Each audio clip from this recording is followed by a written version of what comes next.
Shabbat Shalom, Raverim. Shabbat Shalom, Leculam. Shabbat Shalom, meu irmão. Shabbat Shalom a todos. Shabbat Shalom para o Brasil, para Israel, para o mundo. Estamos começando mais um Shabbat. E no Shabbat, como é de costume, e como é ordenança do Eterno, vamos estudar a sua Torá. E a porção da Torá desta semana é Titse, que quer dizer quando saíres. Vamos ter duas paraxás com palavras parecidas, né? A primeira é que Titse, ou seja, Titse, né? Que quer dizer quando saíres. E a próxima paraxá, né, na próxima semana, se assim o Eterno permitir, né, é Kitavô, quando entrares. Né? A desta semana, a de hoje é Kititse, quando saíres. Na próxima semana, Moshe vai ensinar para o povo Kitavô, quando entrares. Mas hoje é Kititse. Ela está lá no livro de Devarim, Deuteronômio, a partir do capítulo 21, verso 10, até o 25, 19. Ou seja, até o final do 25. Então, vamos começar, né, com esta porção que o Eterno vai deixar, né, através de Moshe, para o povo mais instruções, mais mitzvot. Moshe ensina mais mitzvot ao povo. Moshe continua a ensinar as mitzvot que se aplica à época em que o hebreu vive em Eretz Israel. Nesta inclui-se mandamentos a respeito de agropecuária e cuidado com os animais, sobre vestuário, vida familiar e comportamentos comunitários. O interessante é que o Eterno, né, ele disse assim para Moshe: Moshe, Zahor el-Tion ha-Shabbat le-Kadisho. Lembra-te do dia de Shabbat para o santificar. Moshe não se esqueceu disso. E isso é uma passagem que ela se repete muitas vezes na Torá, né, que chamam de Pentateuco, né, 5 primeiros livros, e em toda a Bíblia. Moshe também repetiu algumas mitzvot que não eram novas, né, a fim de explicá-las mais ampla e profundamente. Por exemplo, uma pessoa não pode vestir chatnez, né? Isso é muito difícil hoje, né? Uma mistura de lã com linho. A gente já explicou sobre isso. Deve atar tzitzit, né? E uma vestimenta de 4 cantos. O tzitzit está na Torá, tá? E não pode utilizar pesos e medidas adulterados. Explicaremos agora as novas mitzvot, porém revisaremos somente algumas das aprendidas anteriormente. Mas se der tempo, né?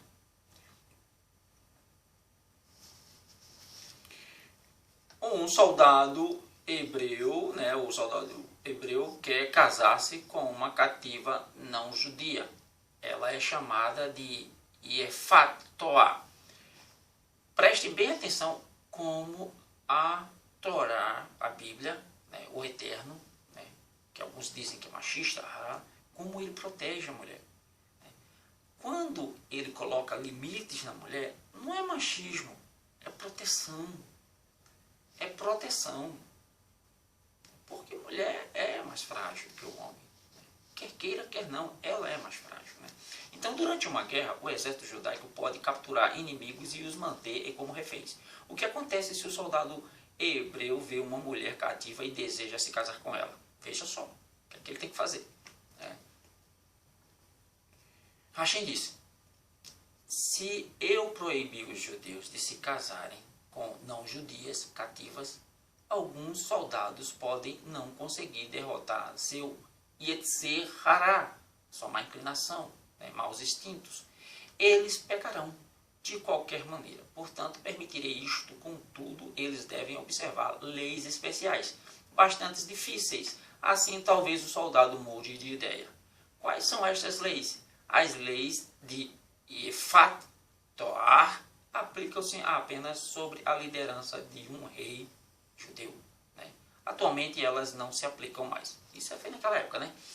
Por isso que Yeshua diz assim, Moshe permitiu vocês, ele disse que Moshe permitiu, né? Moshe permitiu vocês darem carta de divórcio. Mas no começo não era assim, né? Permitiu vocês dar carta de divórcio. Então, hoje, né, pode-se dar carta de divórcio, não tem problema nenhum. Tá? A gente vai explicar aqui, né, que ninguém pertence a ninguém. Ninguém pertence a ninguém. Shaul, na carta aos Coríntios, no capítulo 7, ele explica bem direitinho. E ainda dizem que Shaul ele foi machista ali. Não, ele não foi machista. Ele protege demais a mulher ali. Ele faz o que a Torá faz. Né, protege. Agora, quem quiser, né, seguir seus instintos, sigam. Vamos lá. Primeiro, quando um soldado hebreu levar a Yeftoá, né, a mulher cativa, de guerra à sua casa, ela deve raspar a cabeça. Todo o seu cabelo. Porque Rachim ordenou isto. Talvez o soldado tenha se sentido atraído pela mulher por causa de seu lindo cabelo. Ele poderia não querê-la mais depois de ela o ter raspado. Lembra da passagem de Shaul quando ele diz assim, mulheres de Coríntios, só as mulheres de Corinto, coloquem um véu. Corinto era uma cidade comercial, né? Assim, circulavam muitas pessoas de várias nações, né? Principalmente as gregas, romanas, né? E elas tinham cabelos longos, cacheados, elas gostavam de mostrar o cabelo. Né? Então, para diferenciar, né, das mulheres, né, digamos assim, das tabernas, né, Paulo diz, coloca o véu. Coloca o véu que é para o homem não se encantar com o teu cabelo, porque as mulheres judias tinham cabelo longo, né? É muito bonito. Eu acho muito bonito o cabelo longo da mulher. Também eu não tenho preconceito nenhum para quem corta, contanto que a mulher continue feminina. Esse é o mandamento. Depois, ela deve deixar as unhas crescerem para que tenha uma aparência horrível. Hoje as mulheres querem unha, assim, não podia, né, embelezar, gente. Ela deve despir-se de suas belas vestimentas, ou seja, né, tem que ficar bem simples, porque o cara olhar assim, né, será que realmente é isso que eu quero?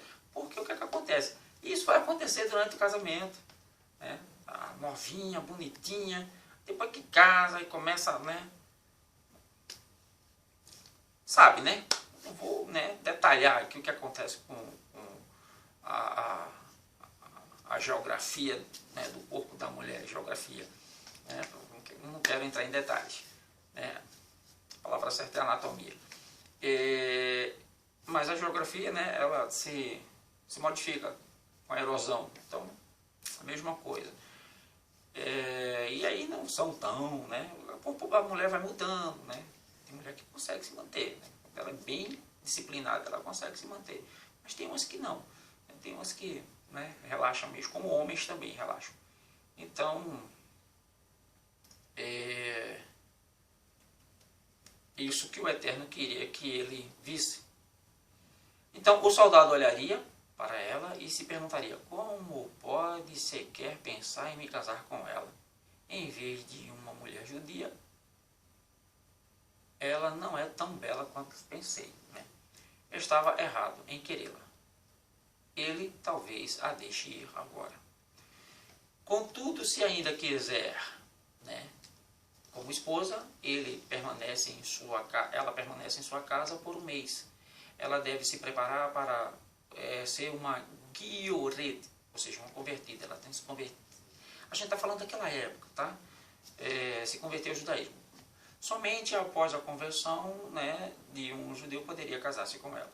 Durante esse mês, ela deve plantear seus pais, os quais, né, está deixando. O soldado a ver chorando e infeliz, isto pode fazê-lo pensar, preciso realmente desta não judia? Né? Afinal, talvez seja melhor eu não me casar com ela. Este mês ajuda a mulher a adaptar-se a um novo ambiente, o choro e lamento pela separação de seus pais, né, por ajudar e o povo ajuda a consolar-se, né? E começa a acostumar-se com o futuro marido lá. Também ganhar tempo para divorciar-se dos ídolos que costumava desassociar-se, perdão, gente, dos ídolos que costumava servir. Desta forma, está se preparando para a conversão. Não é fácil, não é fácil. Você vê um exército invadindo, matando seus parentes, matando seu marido, talvez até os filhos, né? E aí você tem que ser mulher daquele cara, né, que matou tua família. Não é fácil. Tá? Se o soldado ainda quiser ela concordar em tornar-se judia, o Beit Din tribunal, né, a torna uma guiorete após um mês. Ela deve agora observar todas as mitzvot e é tratada como qualquer mulher judia.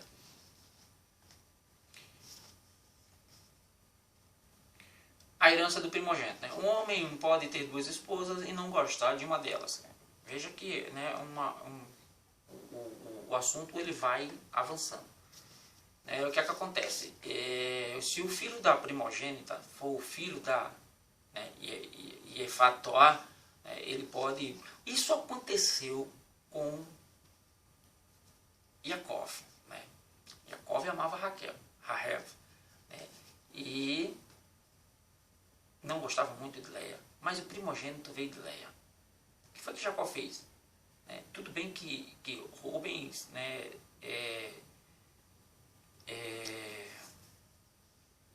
como é que chama a palavra? Ele invadiu a cama de Jacó. Né? Se deitou com uma das mulheres de Jacó. A Bila, se eu não me engano. E aí, o que é que Jacó faz? Coloca a primogenitura para José. José é quem recebe a herança dobrada porque ele tinha 2 filhos e os 2 filhos de José se tornam 2 tribos.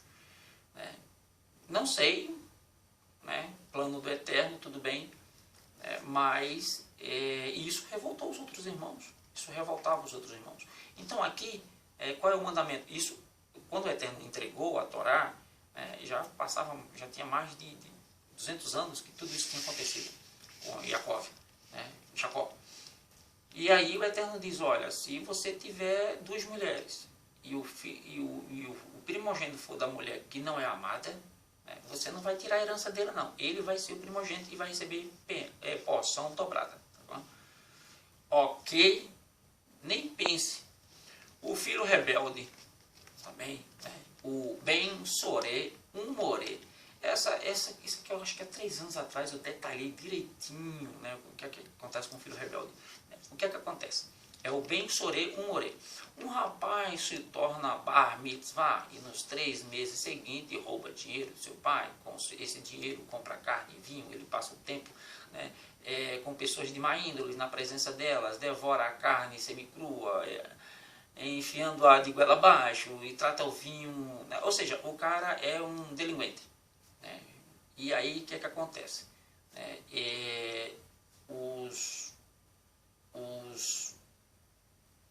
Os pais levam, né, 2 testemunhas para testemunhar o fato, tentam dissuadi-lo, né, levam o Beit Din, né, a comportar-se de forma tão rude e grosseira. Por quê? Né? Se o rapaz não se corrigir, os pais podem levá-lo ao Beit Din. Aí, quando leva o Beit Din, primeiro dá uma prensa nele. Se ele não se corrigir, leva o Beit Din e os juízes, um Beit Din de 3 juízes, né, e conta-lhes o que aconteceu. Os juízes ordenam que o jovem seja açoitado, malkut, né, para melhorar seu comportamento. Todavia, o jovem reincide nos seus erros, rouba novamente, né, faz tudo que não presta, né, na frente de seus amigos. Aí seus pais agora o levam à presença de um Beit Din de 23 juízes e, se determinadas condições forem preenchidas, o rapaz é condenado à morte. Ele é chamado de Ben Soré, Moré. Se as condições forem preenchidas, né? Se as condições forem preenchidas. Jamais houve, né, um caso desse em Israel. Não, jamais. Porque as condições eram, né, para que levasse um jovem desse à morte, né, o que é que acontece? Será que esse jovem merece morrer só porque roubou dinheiro e empanturrou-se de carne? Né? Hashem disse, é verdade, até agora ele é culpado apenas de pequenos delitos. Porém, se ele continuar a viver, talvez se torne um ladrão e assassino. É melhor que morra jovem do que cometer pecados mais graves. Uma vez que o jovem judeu foi condenado à morte por ser bem choré morrer. Mas para que isso acontecesse, era preciso, assim, se encaixar muita coisa. Primeiro, o pai era surdo, o pai era mudo, o pai era cego, né? A mãe era surda, a mãe era muda, era cega, era aleijada, né? Para que não pudesse impedir ele de fazer essas coisas. Então, tem que ter, assim, muitas condições, né? Se preenchesse todas elas, aí sim, ele era condenado à morte. Coisa que nunca aconteceu, certo?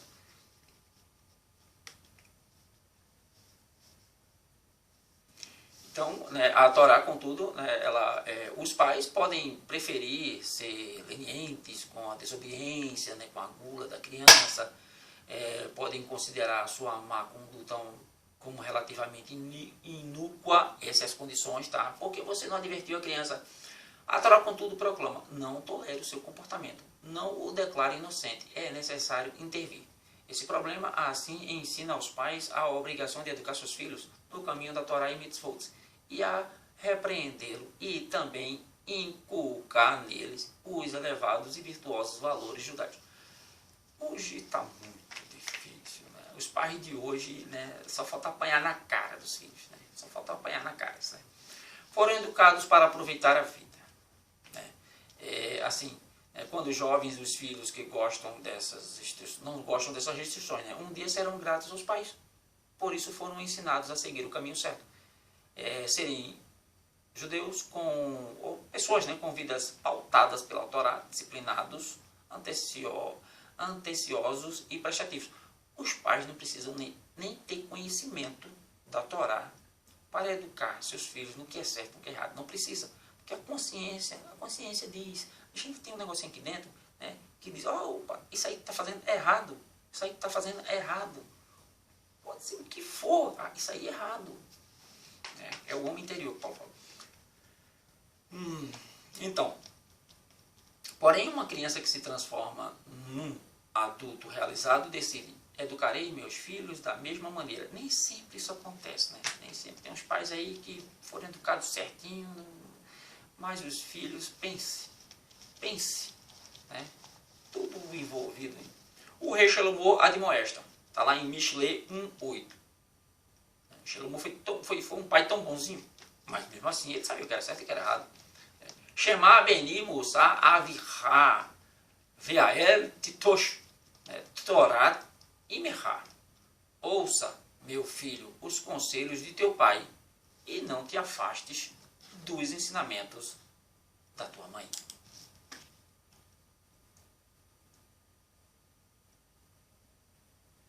Enterrar um morto no dia da execução. Esse assunto é bem legal, né, porque vai nos abrir a mente sobre um assunto interessante, né, que está no Novo Testamento, né, nos escritos Nazarim. A Torá adverte um tribunal judaico. Quando enforcarem um criminoso após apedrejá-lo, nunca deixe o corpo pendurado durante a noite. Por isso, degradaria o nome do Todo-Poderoso. De que maneira o nome de Hashem é degradado ao se deixar um corpo hebreu, um corpo de uma pessoa, pendurado por muito tempo? Isso é uma instrução lá atrás, que o Eterno deu, tá? E a gente vai ver ela nos escritos Nazarim. Ela sendo cumprida nos escritos Nazarim. Uma vez que uma pessoa são filhos, ou um judeu, né, ou qualquer pessoa são filhos de Hashem, né, do Eterno, a visão de um corpo judeu pendurado, de uma pessoa pendurada, no cadafalso reflete de maneira negativa, por assim dizer, em Hashem, né, ele próprio. Tomemos o caso do irmão gêmeo do rei, que é ladrão e foi enforcado. Como se parece com o rei? A visão do corpo pendurado é uma desgraça para o rei, né? Ou seja, o irmão do rei foi pendurado porque era ladrão. Aí bota lá o que deixa o cara lá pendurado, aí todo mundo que passa, é o rei, não, não é o rei não, é o irmão dele. Então isso, né? A Torá também menciona que fica pendurado prolongadamente, impurifica a terra. A santidade da Eretz Israel não consegue suportar o corpo deixado sem ser enterrado. Ademais, à noite, feras selvagens podem arrancar membros e órgãos do corpo e deixá-lo cair partes desse no chão. Isto impurifica a terra.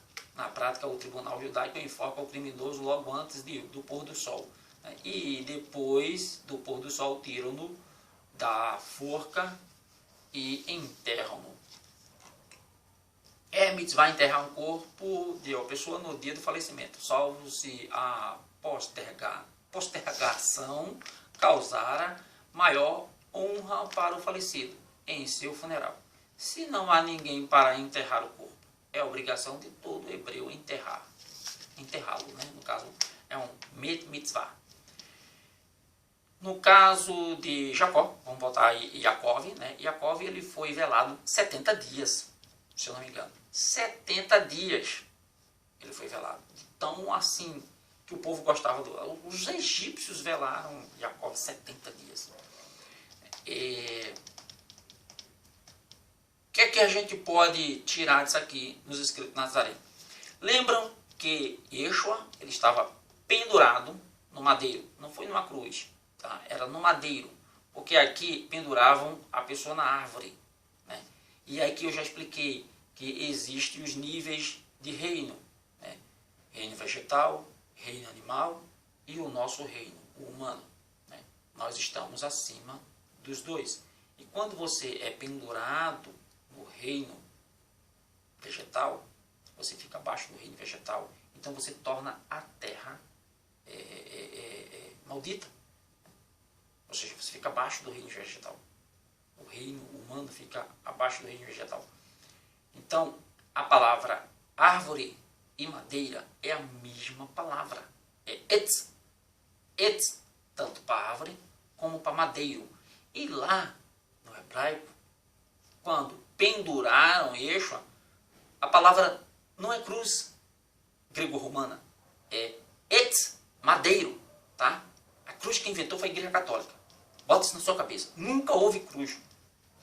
No Gólgota nunca houve cruz. Era um madeiro. Tá? Foi pendurado no madeiro. Que assim, um prego nas mãos, outro prego nos pés. Certo? Porque a palavra é etz. E etz tanto serve para árvore. Quando em Israel você olha uma árvore e você diz etz. Quando você olha um tronco de madeira, só o tronco, né, você diz etz. Entendeu? Então, Yeshua não podia passar a noite. Era uma ordenança. Eles cumpriram a Torá. Não pode ficar à noite lá, ele não pode ficar à noite, tem que tirar antes. Aí quando foram lá, aí viram que ele já estava morto. Porque se ele não tivesse morto, eles iam quebrar as pernas, que é para esticar mais ainda, né? Não ter mais força nas pernas, aí esticava mais os braços. E aí a asfixia aumentava. E a pessoa morria assim, consequentemente com parada cardíaca, né? Por falta de ar. Entendeu? Bom, então por isso que tiraram o corpo de Yeshua do madeiro antes do pôr do sol, porque é uma mitzvah. Devolvendo um objeto perdido, isso chama-se Hashavat Avedá. Se alguém encontrar um objeto perdido, é mitzvah devolvê-lo ao proprietário. Contudo, se o objeto vale menos do que uma perutá, aproximadamente 5 centavos de dólar, não é necessário devolvê-lo, né? Também não é preciso devolver algo que o dono não possa identificar. Por exemplo, se você acha uma cédula de 100 reais no chão, você vai devolver. É minha. Como é que você prova que é sua? É tudo igual. Agora, se você achar a carteira e a cédula dentro, aí sim, tem uma identificação. Aí você deve devolvê-la. Ok? Como nossos sábios cumpriam essa mitzvah, né? Dessa forma. Né?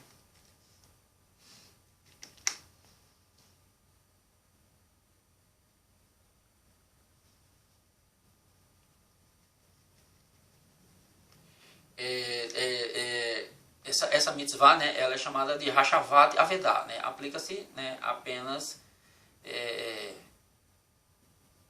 digamos, porque eles querem tudo para ele, né? Se o proprietário for judeu. Não é isso.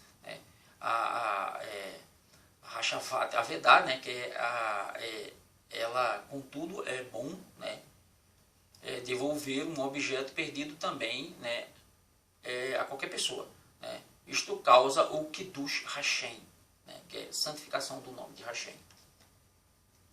A mitzvah de ajudar, né, uma pessoa a carregar o seu animal. Essa é interessante.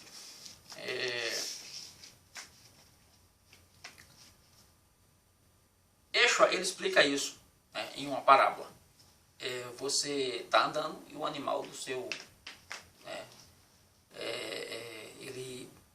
Né, está caído, né? Por exemplo, se uma pessoa está viajando por uma estrada e percebe um companheiro judeu cujo animal arriou, ou qualquer pessoa, né, devido à pesada carga em suas costas, não deve continuar a viagem, mas sim parar e ajudar o proprietário, né, a descarregar o fardo do animal.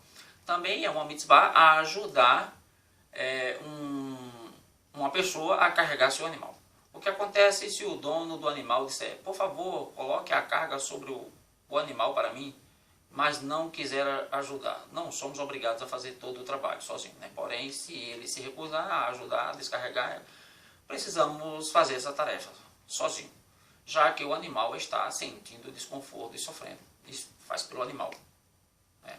Devemos fazer tudo para evitar a tsa'a ba'alei ha'im, né, causar sofrimento a um ser vivo. Neste caso, contudo, pode-se exigir pagamento por este trabalho. A Torá quer que colaboremos com as pessoas que precisam de auxílio. O homem não deve vestir trajes de mulher e vice-versa. Isso é bem claro. O homem não pode estar lá na Torá. Não pode. Né? Não pode vestir. Né? Lo irie keli gever al isha velo ilbach gever simlat isha. Não haverá traje de homem na mulher. E não usará o homem vestimenta de mulher. Isha, mulher, tá? Ish, homem, Isha, mulher. Que Titse 25, 5. Né? Tá lá no 22, 5. A Torá quer que respeitemos e preservemos a distinção que Hashem criou entre os sexos. A proibição impede de o homem se vestir de mulher a fim de misturar-se com mulheres e vice-versa, evitando assim imoralidade e promiscuidade abominadas por Hashem. O que eles querem hoje, né? Eles querem liberar o banheiro para homens entrar, né? Banheiro feminino para homem entrar, liberar banheiro masculino para mulher entrar.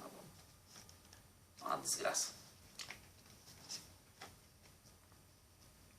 Afastar o pássaro mãe do ninho. Essa mitzvah aqui é o seguinte: você está andando no caminho, deu fome e você vê um ninho. Né? Você tem que afastar o pássaro, a mãe, para poder comer os ovos ou os filhotes. Você não pode comer a mãe, mas os filhotes é permitido comer. Tá? E o interessante é que essa mitzvah, ela tem uma recompensa. Ela te dá longos dias de vida. Qual é a outra mitzvah? Qual é o outro mandamento, né, que te dá longos dias de vida? Honrar pai e mãe. Mas espera aí, honrar pai e mãe é uma coisa, né, que é para a vida toda. Né? Agora, espantar a mãe do ninho para poder comer os seus filhotes é uma coisa ocasional, tão simples. Por que Hashem dá a mesma recompensa para duas mitzvah, né, de pesos diferentes? Por quê? Porque a gente acha que o peso é diferente, mas não é. Não é. Ou seja, se a pessoa é capaz de cumprir essa mitzvah, né, do pássaro, né, será capaz de cumprir a mitzvah de honrar pai e mãe. Né? Elas têm peso diferente, mas ela tem a mesma recompensa. Ela tem a mesma recompensa. Porque para o eterno não tem diferença nenhuma.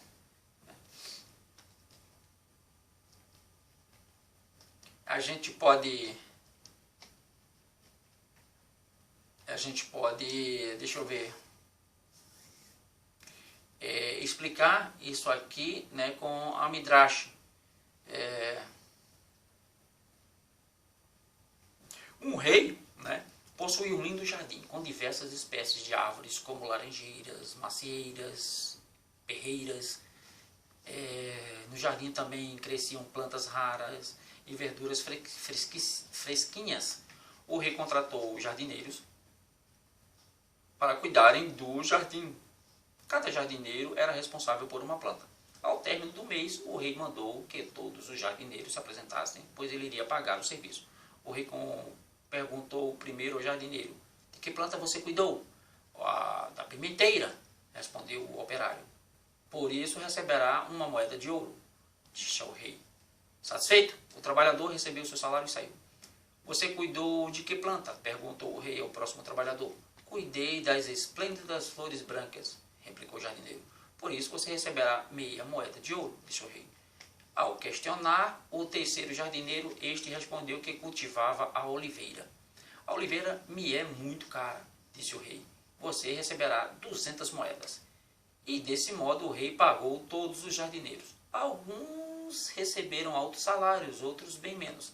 Não demorou muito para que os jardineiros começassem a discutir e brigar entre si. Sua Majestade, reclamaram, por que não nos disse o salário para cada planta antes de começássemos a trabalhar? Assim poderíamos ter escolhido com quais plantas trabalharíamos. É exatamente isso que eu não lhes revelei, seu salário de antemão, sorriu o rei.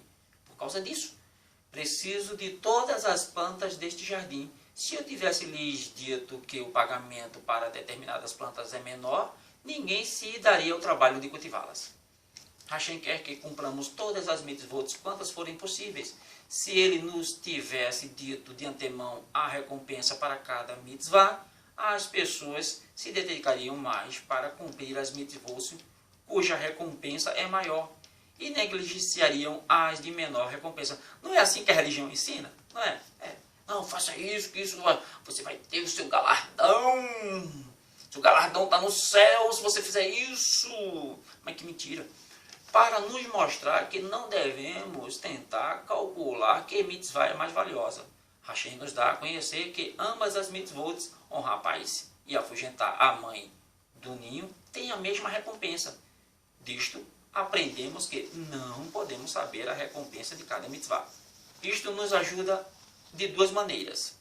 Cumpriremos igualmente todas as mitzvot e 2, cumpriremos as mitzvot lechem shamayim, para fazer a vontade de Hashem e não por termos alguma recompensa em mente. Ou seja, você faz porque você ama Hashem e não porque vai receber algum troca. Porque você sente prazer nisso, em cumprir as mitzvot. Construir cercas em áreas perigosas, mas que Moshe, ele diz assim, olha, quando vocês compraram uma propriedade, ou uma casa, se a casa tiver primeiro andar, segundo andar, façam uma cerca para que não aconteça um acidente.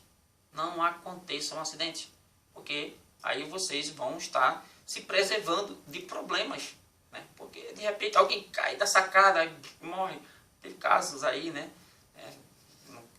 não pensaram, fizeram o negócio baixinho, o menino pulou.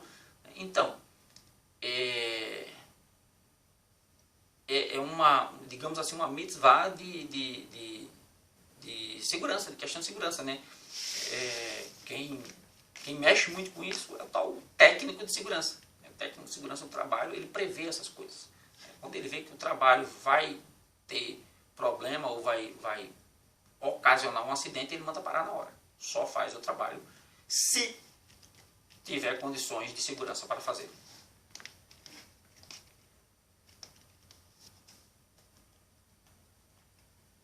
Não podemos semear outras espécies além de uvas no vinhedo. Ou seja, hoje é um enxerto, O pessoal pega um galho de uma planta, bota na outra, enxerta tudo, mistura tudo que Hashem fez. Aqui, o Eterno está mandando Moshe dizer para o povo que não pode nem semear junto. Não semeie nem junto plantas de diferentes espécies. Como também diferentes espécies de animais não podem ser atrelados juntos à mesma carga. Aí vem, a Torá adverte, não arem com o boi, animal caché, junto com o burro, animal não caché. Por quê? O boi tem mais força do que o burro. O boi tem mais força do que o burro. E outra, né? O burro, ele vai olhar para o boi e vai ver o boi deixa eu dizer a palavra correta. Ruminando. Acho que é isso. Né? E aí ele vai dizer, pô, o boi está comendo e eu não. E aí não vai gostar. Né? O boi mastigando, né? ele rumina, né? Seu feno. E o burro vai dizer, pô, ele está comendo e eu não. Né? E outra, o boi tem mais força do que o burro. Aí o boi vai puxar mais do que o burro. E o burro já vai dizer, não, eu estou jejuando enquanto o cara está comendo.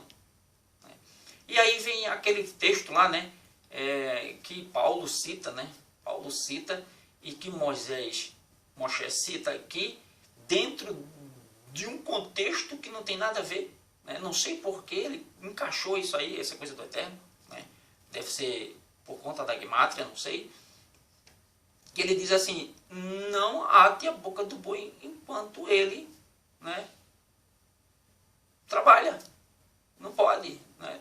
Ou seja, aí Paulo usa isso, aí diz assim, não, o trabalhador, ele é,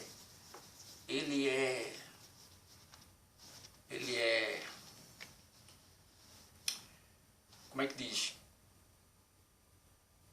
Do seu salário, né? Eu esqueci a palavrinha aqui, ele é merecedor do seu salário. E a gente fala, peraí, Moshe está falando disso. Aí de repente ele diz assim, não ate a boca do boi enquanto ele trabalha. Ou seja, deixa o bichinho comer, né? Enquanto está ali, ele pode dar uma mordidinha, né? Dá a entender isso. O pecado, né, leva a outro. Uma mitzvah acarreta outra mitzvah. Né? Goreret mitzvah. Como as mitzvahs desta paraxá estão relacionadas umas às outras. Foi aquilo que eu falei, né? O assunto vai. A paraxá começa com o tema Efatoá. Se uma pessoa se casar com uma Efatoá, ele terá duas esposas. Elas discutirão e o marido logo odiará uma delas. A Efatoá provavelmente dará à luz a um filho rebelde. Início da paraxá nos mostra como uma transgressão leva a outra. Analogamente, mitzvot conduzem a mais mitzvot. Se alguém cumpre a mitzvah de afugentar pássaros de seu ninho, Hashem o recompensa com uma casa. Então ele terá a chance de cumprir a mitzvah de construir uma cerca de proteção, mas que, em decorrência disto, Hashem lhe dará campos, onde cumprirá a mitzvah de Kilaim, não semear duas espécies diferentes juntas. Hashem então lhes concederá animais, com os quais cumprirá a mitzvah de não arar com dois animais diferentes atrelados juntos. Como recompensa, Hashem lhe dará roupas, e pode agora cumprir a mitzvah de tzitzit. E assim a lista continua. Casamentos proibidos, né? Aí Hashem diz assim, é proibido, né? Interessante é que na Torá ele não fala de casamento. Ele não fala de casamento. Ele fala de tornar-se judeu, hebreu. Na Torá está falando de tornar-se hebreu. É proibido. Né? Aí ele dá a lista, né? Ger convertido. Ger, né, é homem. Guiorete convertida é mulher. Ou seja, Amon, proibido homem e mulher. Moabe, proibido homem e mulher. Se é proibido se tornar judeu, hebreu, é proibido se casar. Adom é permitido na terceira geração, entre mulher e homem. Né? E o Egito é permitido também na terceira geração. Interessante, né? Expliquemos a tabela. Né? Convertidos de Amon e Moab. Moshe explicou, os amonitas e moabitas são descendentes de Lot, sobrinho de Avraham. Lot devia sua vida a Avraham. Avraham resgatou quando foi capturado pelos 4 reis que conquistaram Sedom. O mérito de Avraham também salvou Lot quando os perversos de Sedom foram destruídos. Veja, Amon e Moab foram as duas filhas de Ló. E essas duas nações, né, elas né, elas surgiram a partir de um incesto, né, que as duas filhas de Ló tiveram com o pai, os filhos, Amon e Moabe. Amon e Moabe deveriam ter sido bondosos com Bene Israel, não é não? Abraão, se não fosse Abraão, né, o Ló tinha morrido, né, e eles nem tinham nascido, pois devem à própria existência de Abraão. Ao invés disso, foram cruéis. Quando Bene Israel se aproximaram das terras de Amon e Moabe, o povo não ofereceu água nem pão a Bene Israel. Eles não sabiam que os hebreus tinham o Man e o poço de água de Miriam. Eles achavam que os caras iam morrer, né? Sabiam que Bene Israel estavam cansados e famintos, porém recusaram-se a oferecer hospitalidade. Moabe chegou a até contratar o feiticeiro Bilã para maldizer Bene Israel. Como tinha um mau caráter, Rachem não queria que esse povo se casassem com o povo hebreu, né? Mas porque é permitido que suas mulheres convertidas se casem com judeus, né? As mulheres moabitas e amonitas não têm culpa de terem negado a hospitalidade. Não seria um ato de recato as mulheres saírem para saudar estrangeiros com alimentos. Isto era obrigação dos homens, não das mulheres. Outro motivo para Rachem proibir o casamento com amonitas e moabitas é porque em Chitim, né, eles enviaram a filha para que Bene Israel caísse em tentação. Foi o conselho de Bilã, né? E pecasse. E isto é pior que atacar alguém fisicamente, né? Porque aí pode tirar a alma da pessoa. Eu errei aqui, tá, gente, na tabela, né? Amon e Moabe era proibido casar homens, as mulheres judias com os homens, né, de Amon e Moabe. Mas os homens hebreus eram permitidos a casar com as mulheres amonitas e moabitas. Se ela se tornasse uma guiorete, né? Pois bem. Convertidos de Edom. Né? Aí, terceira geração, Edom podia. Né? Por que Edom podia? Homens e mulheres podem casar-se com outros convertidos de sua nação ou de uma outra diferente, mas não com um judeu de nascimento. Seus filhos também só poderiam casar-se com convertidos, mas seus netos, homens e mulheres, podem casar-se com judeus natos. Por quê? Os edomitas são descendentes de Esav, são parentes próximos de Bene Israel. Esav era irmão de Jacó. E tem o mérito de descender dos santos filhos de Abraão. Por este motivo, Rachem revela o mal que fizeram a Bene Israel. Quando Bene Israel se aproximaram do país de Edom, os edomitas, moabitas e seus exércitos, mobilizaram seus exércitos, agiram beliscosamente, pois foram ensinados por seus antepassados que Jacó tomou a primogenitura de Esav. Eu não sei qual foi a primogenitura de Esav, né, que Jacó tomou, porque o cara saiu liso, sem nada. Tomou só, né, no mundo sobrenatural, porque o físico, Esav ficou com tudo que era do pai. O exército hebreu é ordenado a ser santo. Aqui, né, ele diz assim, olha, vocês têm que ser santos, vocês têm que cumprir mitzvah, porque senão eu não vou estar no meio de vocês. E outra coisa, quando vocês forem fazer a necessidade de vocês, saiam do acampamento, façam lá fora. Né? Eu não quero, né, vocês façam necessidades, né, aqui dentro não. E afastem-se da imoralidade mesmo no que vem a pensar. Não usem linguagem de baixo calão, não falem nem ouçam lachon hará, maledicência. Porque senão eu vou sair do meio de vocês. E aí vocês vão perder a guerra. Fazer as necessidades, vocês já sabem o que é, né? Expelir secreções, né? Fazer cocô, né? Tem que fazer fora. Né? Leva uma pá, tá lá na mitzvah, tá lá no texto, né? Moshe diz, ó, leva uma pá, vá, leva uma pá e enterre. O gato enterra porque vocês não querem enterrar.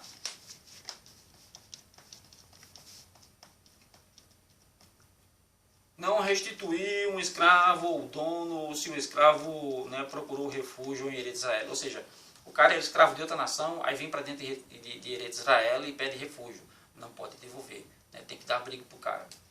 A pureza sexual. A Torá adverte as cortes de justiça, instruindo-as a não permitir que uma mulher ou homem promíscuo que se fazem constantemente disponíveis para atividade sexual se exponham em público, indicando disponibilidade. É também seu dever impedir estabelecimentos de manutenção de locais onde ocorrem tais atividades. Esta passagem proíbe práticas que solapem a santidade do povo hebreu e aplica-se a todas as épocas. Ou seja, prostitutas e casa de prostituição, né? era proibido. O proprietário deve deixar os trabalhadores se servirem da produção agrícola durante o expediente. Né, quando entra também a questão do boi, né?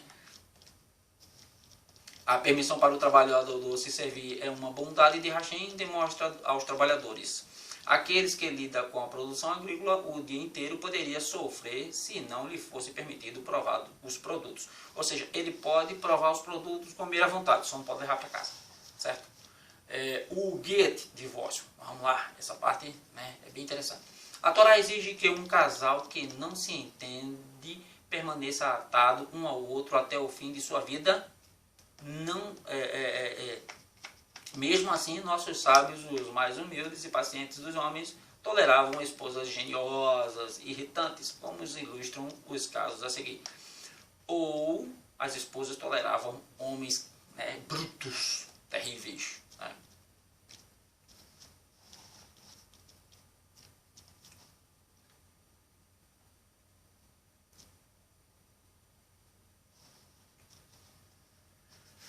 Nossos sábios ensinam, né, sobre o marido que ama a esposa como a si mesmo, que a honra mais que a si mesmo, que dirige os filhos e filhas no caminho certo e que os casa cedo. O versículo declara, e ouve Jó 5:24, e você saberá que sua tenda está em paz.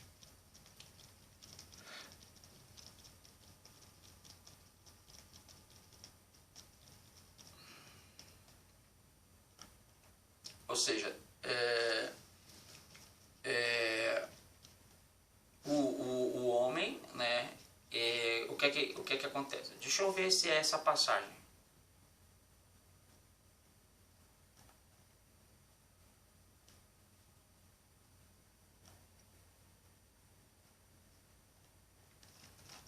Vamos lá.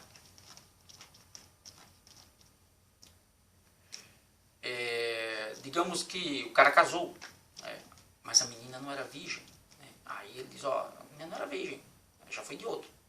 O pecado não está em ter perdido a virgindade. O pecado está na mentira. Ó, eu não sou mais virgem, quer casar comigo, mas eu não sou mais virgem. Aí ele ia reclamar o direito de virgindade. Aí os pais diziam, não, aqui, ó, né, que bem que mulher sabe disfarçar, né? Mas o homem também sabe. Agora sim, como é que o cara, né? Ou seja, ele já tirou virgindade de alguém para saber se, né, se aquela não é virgem. Então, é preciso, né, ir para o Beit Din e, se a menina era virgem, mostrar os tecidos, está lá na Torá, né, os tecidos com os traços da virgindade dela. Se não, ela é devolvida. E ela pode até ser enforcada, né, ser apedrejada. Né? Agora, se ele também está mentindo, aí, né, não, aqui, ó, você vai ter que ficar com ela. Ah, não quer ficar não? Então vamos divorciar. E o cara ia cair com metade. E por isso que, né, quando falava em finança, aí o cara dava para trás logo. Continuava. Lei sobre garantias para empréstimo, né? Mas né, você poderia emprestar, não podia se desviar se a pessoa fosse muito pobre. Se a pessoa não tivesse uma penhora, né, por exemplo, a única penhora que o cara tem é a roupa de dormir. Então, pega-se a roupa de dormir de manhã e entrega de noite para ele dormir. Pega-se a roupa dele passar o dia de noite e entrega de manhã. Imagina, acho que isso nunca aconteceu, né? Pegar a roupa da pessoa como empréstimo. Se a pessoa não tem mais nada, pegar a roupa dela como penhora do empréstimo. Pagamento dos empregadores no dia correto. Vai criar 19:13. Isso é tão difícil hoje, né? Mas a Torá manda pagar, terminou o dia, paga o trabalhador. O presente da colheita aos pobres, né? Ou seja, existia a PA, a gente já explicou isso, né? Separar a produção, né, do canto dos campos. Aí existia a lequete, né, que é abandonar ou duas ou mais espigas, né, a shinheha, né, que é não colher feixes esquecidos. Aí vem lá aquela história de Ruth, a história de Ruth explica direitinho, eu já expliquei lá atrás, não vou voltar, né. Aí vem aí tem a PA, a perete, né, tem a olelote, né, e tem a Shireha, são os presos. Né? Aí vem a mitzvah de Imbu. A mitzvah de Imbu, né, é quando a mulher não tinha filhos com seu marido morre. Aí o cunhado tem que fazer filho nela. Se ele não quisesse, aí ele tinha que ir no Beit Din, e lá no Beit Din, né, as pessoas diziam assim, Halutz Hanal, né, ou seja, aquele cujos sapatos foi removido, ou seja, ela removia os sapatos dele e cuspia na cara dele. Aí ele ficava conhecido como o cara que levou a cusparada da cunhada na cara e ela removeu os seus sapatos. Isso não pegava legal, então os caras tinham uns que preferiam casar, né, e fazer filhos. Só que a herança, né, do irmão dele que morreu é que passava para o filho, para o nome do irmão, né, continuar se perpetuando de geração. Né? A proibição de possuir falsos pesos. Eita, isso é muito difícil. Né? Você não pode ter pesos em casa e pesos na bolsa. Né? O seu peso tem que ser certinho. A sua efa tem que ser certinha. A medida lá, né, de pegar a porção da farinha, do trigo, sei lá o que, tem que ser certinha. Isso é adultério. Adultério não só é trair mulher e trair homem, não. Né? Quando você adultera uma mercadoria, isso chama-se adultério. Tem o mesmo peso. Tá? Então, o teu peso e a tua medida tem que ser correta. A gente está vendo lá de cima. Não toma por inocente, não. E aí, Moshe ele relembra, né, os atos do perverso Amaleque. Né? A Torá ordena, lembre-se, termina a Torá assim, né? Moshe diz assim, olha, quando vocês entrarem, né, não fala de rei, tá? Quando vocês entrarem, que tiverem estabelecidos, que tiverem, né, assim, já confortáveis na sua terra, eu quero que vocês destruam todos de Amaleque. Todos, porque eles foram covardes. Vocês saíram do Egito, vocês estavam cansados e ele atacou vocês por trás. Né? Então todos devem ser exterminados. Aí o que foi que Shaul fez? O rei Shaul, né? Matou todo mundo, deixou Agag, né, o rei amalequita, vivo, né, e as mulheres também, os bois, tudinho, tanto que, né, o profeta chamou ela e dizia, o que é que eu estou ouvindo? Esse rugido de boi aí que eu estou ouvindo. Não, era para matar tudinho, era para exterminar tudo. Por conta disso, né, aí lá na frente, na história de Esther, né, na história de Esther, a gente vê um descendente do rei Agag, né, querendo exterminar o povo hebreu de uma só vez, num só dia. Mas aí o Eterno, ele traz livramento para o povo hebreu, o judeu. Né? E Agag ainda está por aí. Né? Os descendentes de Agag ainda estão por aí. Que no dia que o Mashiach vier, eles serão exterminados. E o pior é que eles estão introduzidos agora no meio do povo judeu. Né? São sionistas. Né?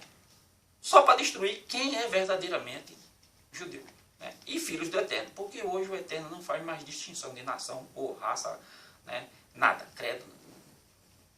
Você tem que cumprir mandamento. Você cumprir mandamento, você se torna filho do Eterno. Essa foi a promessa que ele fez através de Abraão, através de Isaac, através de Jacó, através de Moshe, através dos profetas, através do rei Davi. Né? E chegando ao Mashiach, nosso Yeshua, o Hamashiach, nosso ungido, o ungido do Pai. Né? Não esse do romano que está aí. Né? Yeshua Hamashiach, o ungido do Pai. Ele nos dá a promessa, né, de sermos filhos do Eterno, filhos de Hashem. Gud Rivavi Baruch Hashem. Terminamos a paraxá de hoje. Espero que ela tenha sido de valor, né, para aprendermos.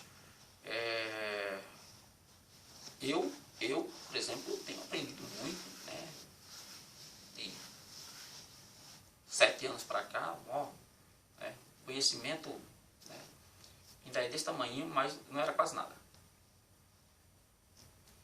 Vamos terminar a paraxá de hoje e, se assim o Eterno permitir, Emitse Hashem, estaremos aqui na próxima semana.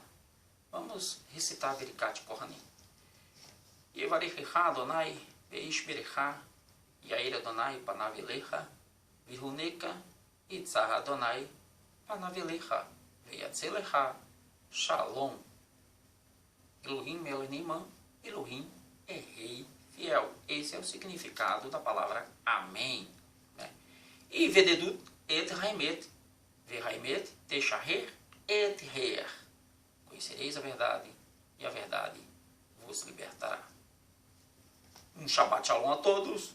Se assim o Eterno permitir, estaremos aqui de volta. Shabbat Shalom!